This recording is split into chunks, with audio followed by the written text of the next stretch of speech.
It's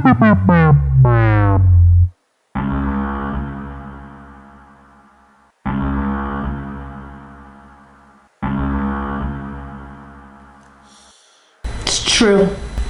What they say is true. By they, I mean that little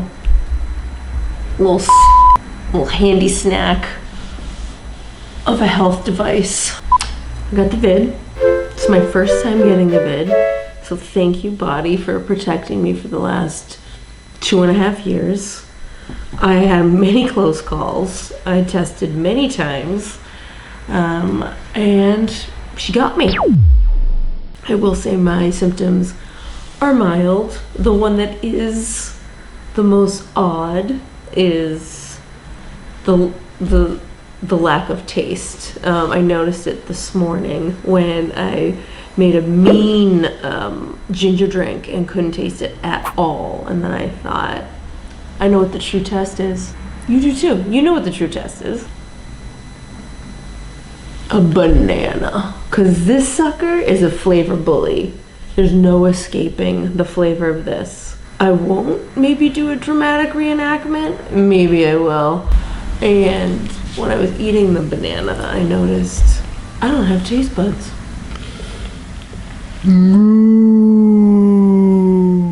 Here we are. This weekend I rested, which was lovely. And I caught up with a dear friend, Ryan. I'm thinking of how I wanted to repurpose the content. And we were chit-chatting, and one of the things we discussed was about a month and a half ago, I did a podcast with my friend Tyson.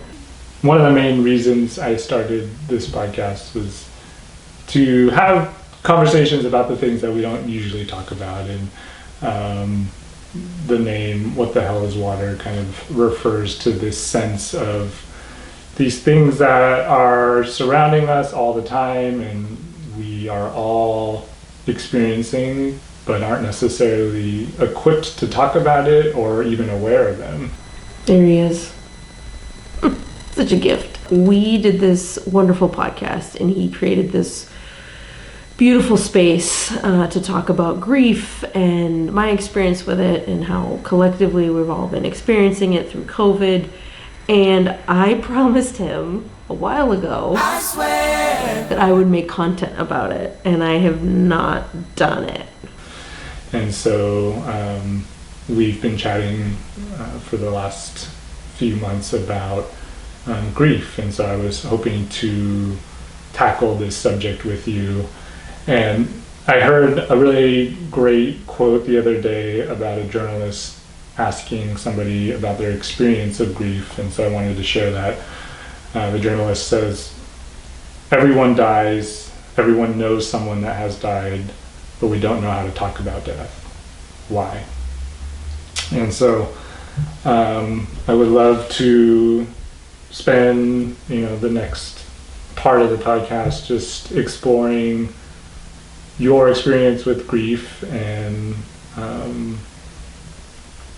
just hopefully touching on things that can be helpful for other people given both of our experiences with grief in our lives. So yeah, after Hook, you just... One of the things that I'm kind of glad I haven't made content until now about it, gaslighting myself and you, Tyson. So what I've been able to do though over the last month and a half is really have these great conversations with friends about their experience with grief, their feedback of listening to it.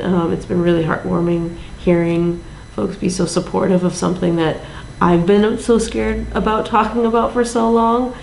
So I didn't know what my expectations were, to be honest. I knew I wanted to put it out there and have that conversation with Tyson, but I didn't know what kind of reaction I would get.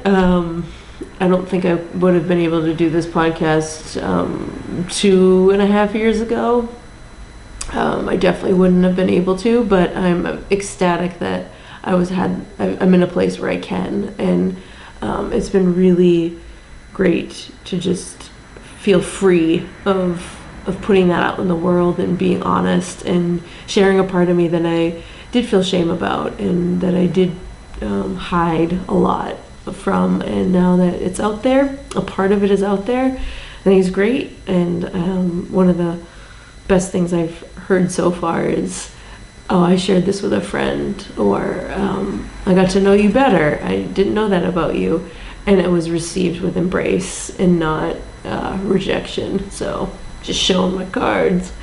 That's been really wonderful. So Tyson, thank you again for building this space in the world, and for being patient while I sit on some content. Here's my first piece of content of the podcast.